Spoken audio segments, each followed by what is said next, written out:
ఆంధ్రప్రదేశ్లో మరొక్కసారిగా 3 జిల్లాలకు సంబంధించి వ్యవహారం వస్తుంది. ఇంతవరకు 2 జిల్లాలనే ఎక్కువగా వినిపించాయి. కూటమి ప్రభుత్వం ముఖ్యమంత్రి చంద్రబాబు నాయుడు గారు ఆధ్వర్యంలో ఏదైతే క్యాబినెట్లో కొంతమంది వ్యక్తులతో ఒక కమిటీగా వేసి నిర్ణయించారో 13 జిల్లాలుగా ఉన్నది 26 జిల్లాలుగా చేశారు.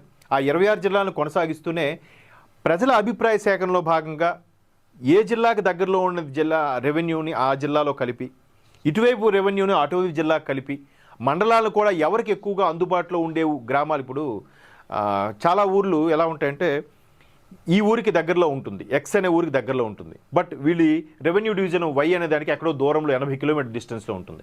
సో అలాంటి ఇబ్బందులు లేకుండా ఇది ఈ డివిజన్లో కలిపితే బాగుంటుంది కదా అనే ఉద్దేశం ప్రపోజల్ తీసుకోవడం, చాలా వరకు మార్పులు చేశారు. అది ప్రధానంగా మార్కాపురం, మదనపల్లి, ఇక్కడ ప్రకాశం డిస్ట్రిక్ట్లో ఉండే మార్కాపురం జిల్లా కేంద్రంగా చేస్తూ ఒక జిల్లాని ప్రతిపాదించారు. అలాగే మదనపల్లిలో కూడా చిత్తూరు, తిరుపతి 2 జిల్లాలు అయినప్పటికీ మదనపల్లి సరౌండింగ్స్ ఉండే పీలేరు ఇవన్నీ కలిపి కూడా రెవెన్యూ డివిజన్లు ఏర్పాటు చేసి మదనపల్లి కేంద్రంగా ఒక జిల్లా కేంద్రంగా కూడా దాన్ని ఏర్పాటు చేసే కార్యక్రమంలో ఉన్నారు. అది గ్రీన్ సిగ్నల్ ఇచ్చేసింది. మరోవైపు మరో జిల్లా కూడా ప్రపోజల్ వచ్చింది. ఏంటంటే పోలవరం అనే జిల్లా.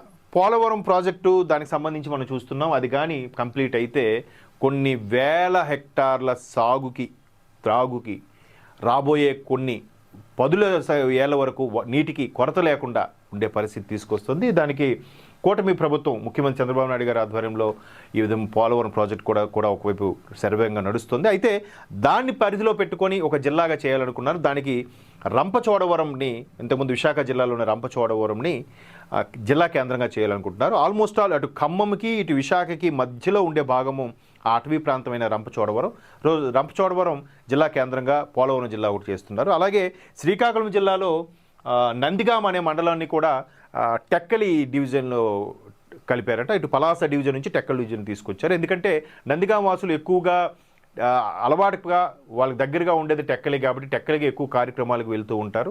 సో పలాస కాకుండా టెక్కల్లో కలిపితే బాగుంటుందని స్థానికుల అభిప్రాయం మేరకు ఇది టెక్కలి డివిజన్లో కలిపింది. మంత్రి అచ్చెన్నాయుడు గారు చొరవతో ఈ కార్యక్రమం జరిగిందని చెప్పొచ్చు. సో మొత్తం మీద ఆంధ్రప్రదేశ్లో 26 జిల్లాలుగా ఉన్నది ఇప్పుడు 29 జిల్లాలుగా ఆంధ్రప్రదేశ్ మనం మ్యాప్ తయారవబోతుంది. అందులో కొత్తగా మదనపల్లి జిల్లా, మార్కాపురం జిల్లా, అలాగే పోలవరం జిల్లా